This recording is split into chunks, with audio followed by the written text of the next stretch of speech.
खाते पीते हंसते नाचते गाते, ये ध्यान रखना है कि प्रभु मेरे साथ हैं। रक्षस्यतीति विश्वासो गोप्तृत्व वर्णम तथा। हमारे गौड़ीय संप्रदाय में बड़े अद्भुत अद्भुत ग्रंथ हैं। उसमें क्रम संदर्भ, षट संदर्भ, ऐसी अद्भुत भक्ति की व्याख्याएं की गई हैं।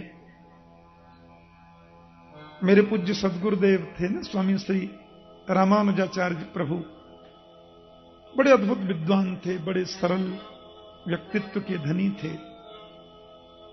वे कहते थे कि मैंने समस्त संप्रदायों के ग्रंथों को देखा है, पर विशिष्ट भक्ति का प्रतिपादन करने वाले दो ही संप्रदायों में ग्रंथ मुझे मिले,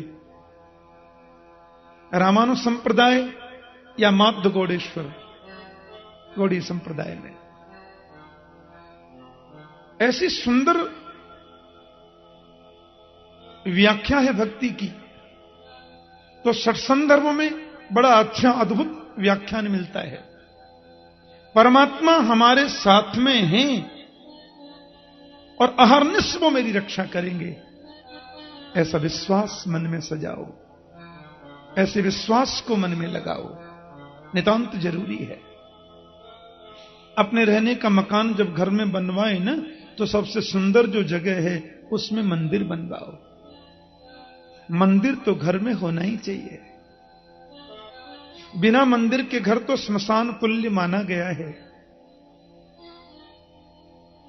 और दूसरी बात, अपने घर में जो हम प्रतिमा रखते हैं ना, तो शास्त्र सम्मत ये अभिमत है कि वो प्रतिमा देव मूर्ति घर में जो पूजा में रखी जाती है वो 10-12 अंगुल से बड़ी नहीं होनी चाहिए। अत्यतिष्ठत दशांगुलम, 10-12 अंगुल से बड़ी प्रतिमा मूर्ति रखना निषेध है। अच्छा, बिना प्राण प्रतिष्ठा किए स्टेचू तो कितना भी बड़ा रख लो, कोई फर्क नहीं पड़ता। या भगवान का चित्र कितना भी बड़ा घर में रखें, क्यों चित्र की तो प्राण प्रतिष्ठा होती नहीं। लेकिन जो प्रभु की अष्ट धातु की मूर्ति या किसी भी धातु की मूर्ति जो घर में हम रखते हैं पूजा में, वह मूर्ति कभी भी 10-12 अंगुल से बड़ी नहीं होनी चाहिए। और उसमें 3 बातों का हमको विशेष ध्यान रखना चाहिए। कौन सी बातें हैं? ये मूर्ति है, कभी भाव मत जगाओ। ये तो प्रत्यक्ष मेरे गोविंद हैं, इस लाड़ से लाड़ लड़ाओ। क्यों मूर्ति मानेंगे तो श्रद्धा उत्पन्न होगी कैसे? बिना भगवान के भोग लगाए किसी भी पदार्थ का सेवन मत करो। और वही वस्तु घर में बननी चाहिए जो भगवान का भोग लग सकती है। जो पदार्थ भगवान के भोग में वर्जित है वो तो रसोई घर में आना ही नहीं चाहिए। यह नियम है शास्त्र का। घर में 2 मंदिर होते हैं, एक मंदिर वो जिसमें गोविंद विराजमान है, दूसरा मंदिर वो जिसमें गोविंद का भोग बनता है। लिखा तो यह भी है कि रसोई घर में चप्पल पहन के प्रवेश नहीं करना चाहिए। चप्पल सोने के भी है तो भी वर्जित है। टाट बिछा लो, ठंडी लगती है तो संगमरमर लगाए महाराज। लकड़ी के खणामू स्पेशल रसोई के लिए बनाओ तो ठीक है, बहुत ठंड लगे तो उनको पहनो, पर शर्त यह है कि वो बाहर नहीं आने चाहिए। लिखा तो यह भी है कि खड़े होकर भोजन बनाना मना है। बोलो जय श्री कृष्ण। पर चलो कलयुग है, इतनी छूट मिल भी जाए तो कम से कम चप्पल पहन के तो मत बनाओ। जो चीज भगवान के भोग में वर्जित है वो प्रभु और रसोई में आना भी वर्जित है। तामसी पदार्थ भगवान के भोग में वर्जित, वो रसोई में नहीं आना चाहिए।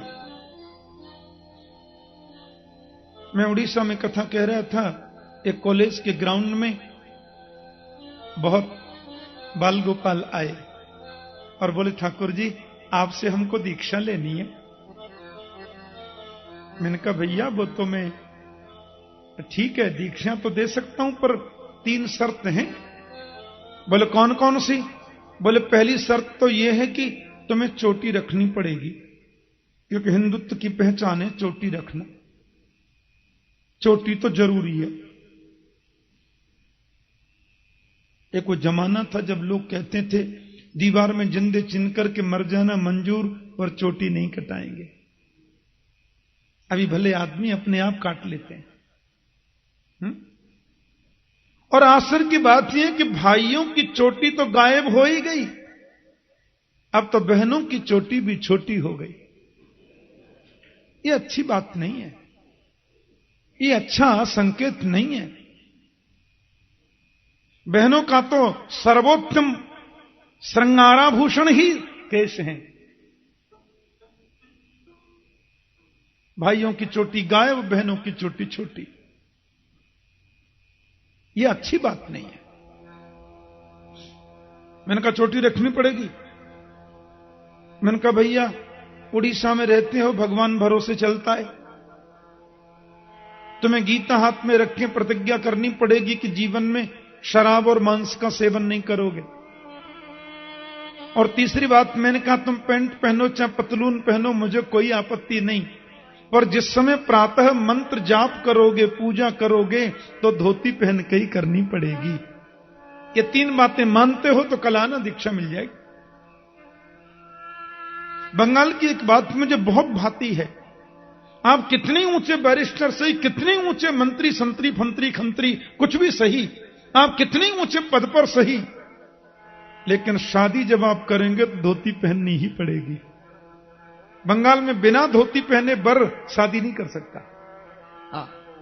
मंदिर में आप अंदर जाओगे तो धोती पहननी पड़ेगी, और कितने ऊंचे बैरिस्टर सही, लेकिन शादी में जब दुल्हा बनोगे तो बिना धोती के नहीं जा सकते। ये कितनी अच्छी बात है। देवो भूत्वा देवम यजेत, देवता बनकर के देव का यजन करो। जो भी धार्मिक कृत्य हैं धोती पहनकर करोगे तो उनका फल 100% मिलेगा, जरूरी होता है। तो रसोई में वही पदार्थ बनाने हैं जो प्रभु के भोग के लिए कहे गए हैं। और तीसरी बात यह है कि भगवान को जो वस्तु हमने समर्पित कर दी, जो भी चढ़ाया, प्रभु के चरण में हमने फूल चढ़ाए, माला चढ़ाई, तुलसी चढ़ाई, उसको भूलकर भी पैरों में नहीं गिरना चाहिए। हां, मेरे गुरुदेव कहा करते थे कि यह नियम वृंदावन में नहीं लगता।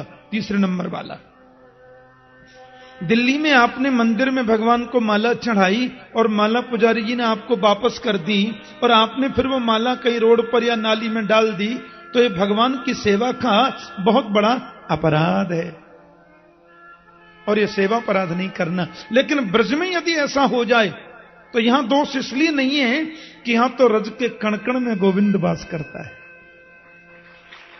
ऐसा गुरुदेव कहते थे। वृंदावन में हम चल रहे हैं, फूल बरसा दिए, प्रभु की माला मिली थी, कदाचित वो गिर जाए भूमि पर, तो इस भूमि पर उसका दोष नहीं है, क्योंकि तो भूमि गोविंदमयी है। प्यार से बोलो जय श्री कृष्ण। ये भूमि कृष्णमय है। यदा दुर्वास सस्सापात सेन्द्रा लोकास्त्रयो नप निस्त्री कांश्चा भवस्तत्र नेसुरिज्यादय क्रिया। एक बार दुर्वासा जी पधारे थे वैकुंठ में, तो गोविंद ने अपने गले की प्रसादी माला संत दुर्वासा को पहना दी। अब दुर्वासा जी ने वो माला पहनी, बड़े खुश हुए, बड़े फूले न समाये महाराज, भगवान की माला, प्रभु की प्रसादी माला मुझे पहना दी है। दुर्वासा जी वो माला पहन करके स्वर्ग पधारे। देवराज इंद्र ने वो माला अपने गले में धारण कर ली, गुरुजी ने दी है, और वही माला इंद्र ने अपने हाथी को पहना दी। हाथी ने माला तोड़ के पैरों में डाल दी। मालूम है क्या हुआ? दुर्वासा ने शाप दे दिया, यदा दुर्वासस सापात। और देवराज इंद्र को दारिद्र्य देखना पड़ा, स्वर्ग दैत्यों ने कब्जे में कर लिया। वो तो अच्छा हुआ, भगवान के चरणों में गए तो भगवान ने समुद्र मंथन की प्रक्रिया बताई, क्षीर सागर के मंथन का उपयोग बताया, बांसुरी नाग को रस्सी बनाए, मंदराचल पर्वत को रई बनाया, मंथन कर रहे हैं। धसने लगे अंदर तो भगवान कच्छप बनकर पधारे नीचे, कमठ रूप लेखन अपने पृष्ठभाग पर धारण किया, ऊपर से भी रोका, देवता और दैत्यों में प्रवेश किया। अरे निकलना था, उसमें से अमृत लोधी विष निकल गया। कालकूटादुपस्थितम, कालकूट भयंकर विष निकल पड़ा, और 2, 4, 10, 5 तोले नहीं, 10, 20, 50 हजार करोड़ से भी ज्यादा, करोड़ टन से ज्यादा। जैसे भारत में ब्रह्म नदी है ना, उसमें जो आता है ना भयंकर बाढ़, हजारों हेक्टेयर जमीन को प्रतिवर्ष वो बर्बाद कर देती नदी, ऐसे ही समुद्र में से विष की बाढ़ निकल पड़ी। रोते रोते देवता प्रभु के पास में गए। हमारे ब्रज के संत तो बड़ा सुंदर चुटकी लेते हैं, पर देवताओं ने जब भगवान से प्रार्थना की, भगवान बोले देखो भाई, ये जहर वहर पीना तो मेरे बस की बात है नहीं, अपन को तो माखन मिश्री खाना आता है। बोले महाराज, त्रैलोक्य दहनात् विषात, ये त्रिलोकी को नष्ट करने वाला विष है, इससे कैसे रक्षा हो? तो प्रभु ने कहा शंकर जी के पास चले जाओ, और सुनो, मेरा नाम नहीं लेना। बोलो जय श्री कृष्ण। ऐसा संत विनोद करते। शिवजी से प्रार्थना की तो शिवजी के बगल में माता जी बैठी है। जब स्तुति सुनी तो शंकर जी भी मुस्कुराए और पार्वती जी से बोले, अहो बत भवानी एतत् प्रजानाम पश्य वै शशम क्षीरोद मथुनोद भूता कालकूटादुपस्थितम। ये तो कालकूट विश्व उपस्थित हो गया है, क्या करें? जानती हो देवता सब स्तुति कर रहे हैं, मेरा वंदन कर रहे हैं, क्यों? क्योंकि सब मुझे विनम्रता पूर्वक जहर देना चाहते हैं, लेकिन आपकी अनुमति के बिना मैं तो विष पीने वाला हूं नहीं। तो माता पार्वती ने क्या जवाब दिया मालूम है? प्रभु, आपके विष पान करने से त्रिलोकी के लोगों का संकट निवृत्त हो सकता है, तो मैं आपको विष पान करने की अनुमति देती हूं। लेकिन वहां सुखदेव स्वामी ने तुरंत सुधार कर दिया। बोले पार्वती माता ने शिवजी को विषपान करने की आज्ञा दे दी। आप ये न सोचे कि हम कोई कम पतिव्रता थोड़े ही हैं, हम कोई छोटी मोटी पतिव्रता थोड़े ही हैं। हम भी कह देंगे पतिदेव से, पी जाओ पतिदेव तुम भी। ये पतिदेव तो राम नाम सत्य 1.5 मिनट में हो जाएंगे। इसलिए वहां सुखदेव ने सुधार किया, ध्यान से सुनना। कहते हैं पार्वती जी ने शंकर जी को विषपान करने की आज्ञा तो दी, पर क्यों दी? क्योंकि प्रभाव अज्ञान मोदत। माता पार्वती शंकर के प्रभाव को जानती थी, इसलिए उन्होंने उनको अनुमोदन कर दिया विषपान का। प्रभाव न जानती तो क्यों कहती? ततः करतली कृत्यम व्यापी हाला हलम विषम अभक्षयन महादेव कृपया भूत भावन। भोलेनाथ ने उस पूरे विष को अंजलि में ले लिया और पान कर लिया। तो समस्या यह हो गई, अंदर जाए तो गोविंद बैठा है, इधर तो गोविंद बैठा है। उनको तो मीठा माखन खाने की आदत है, और बाहर निकालूं तो सारी दुनिया जल के राख हो जाए। इसलिए भोलेनाथ ने उस विष को कंठ में धारण करके रखा, तो नीलकंठ हो गए, सब लोग जानते हैं। अब समुद्र में से बड़े बड़े रत्न निकले, पारिजात नाम का कल्प वृक्ष निकला, उच्चैश्रवा घोड़ा निकला, ऐरावत नाम का हाथी निकला, बड़े सुंदर सुंदर रत्न निकल रहे हैं। और कहते हैं अप्सराएं निकली, और चंद्रमा निकला, द्वितीया का बाल चंद्र बोलते हैं उसे, बालेंदु। वह भी समुद्र से चंद्रमा को द्विज बोलते हैं, ध्यान देना। चंद्रमा का नाम द्विज क्यों है? कि इन्होंने 2 बार जन्म लिया है। ब्राह्मण, क्षत्रिय, वैश्य, इनको द्विज कहा जाता है, क्योंकि ये सब लोग 2 बार जन्म लेते हैं। एक बार मातृ गर्भ से जन्म लेते हैं और एक बार संस्कारों से जन्म लेते हैं। उपनयन संस्कार से दूसरा जन्म होता है, इसलिए वो द्विज हैं। और चंद्रमा भी द्विज है, क्योंकि एक बार तो समुद्र में से प्रकट हुए और दूसरी बार माता अनसुईया के यहां अत्रि मुनि के घर प्रकट हुए, इसलिए वो द्विज कहलाते हैं। बारुणी मदिरा निकला, दैत्य बोले हम लेंगे, प्रभु बोले ले जाओ। अब तो निकली माता लक्ष्मी, ततस्याविर्भूत साक्षात श्री रमा भगवत परा रंजयंती दिशा कांत्या विद्युत सौदामिनी यथा। लक्ष्मी माता निकली सो महाराज कमाल हो गया, भीड़ लग गई, बोले इनको तो हम लेंगे और हम लेंगे। लेकिन लक्ष्मी माता ने तो केवल नारायण का वर्ण किया, मेरे प्रभु का ही वर्ण किया, और का कैसे कर सकते थे।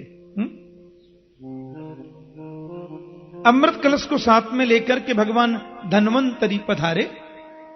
दैत्य ने सोचा लाइन लगाने के चक्कर में रहे तो लक्ष्मी जैसे न मिली, ये भी मिलेगा नहीं अपन को। धन्वंतरी पूरे पधारे ही थे कि दैत्यों ने कलश छुड़ा लिया और चले गए। देवता तो देखते रह गए, मेरे गोविंद मोहिनी बनकर आए, विश्व मोहिनी। हां, और दैत्यों के हाथ से अमृत कलश को लेकर देवताओं को ही पान कराया। सूर्यचंद्र के बीच में सर्वभानु नाम का दैत्य आ गया था, अब उसने पी लिया था तो इधर भी था इधर भी था, तो ये भी जीवित और ये भी जीवित, राहु केतु हो गया। इसका मतलब क्या है राजन, कि गोविंद के चरणों में जिसका विश्वास है, प्रभु चरणों में जिसकी निष्ठा है, उसके हाथ से छूटी हुई वस्तु भी उसे सकुशल प्राप्त हो जाती है।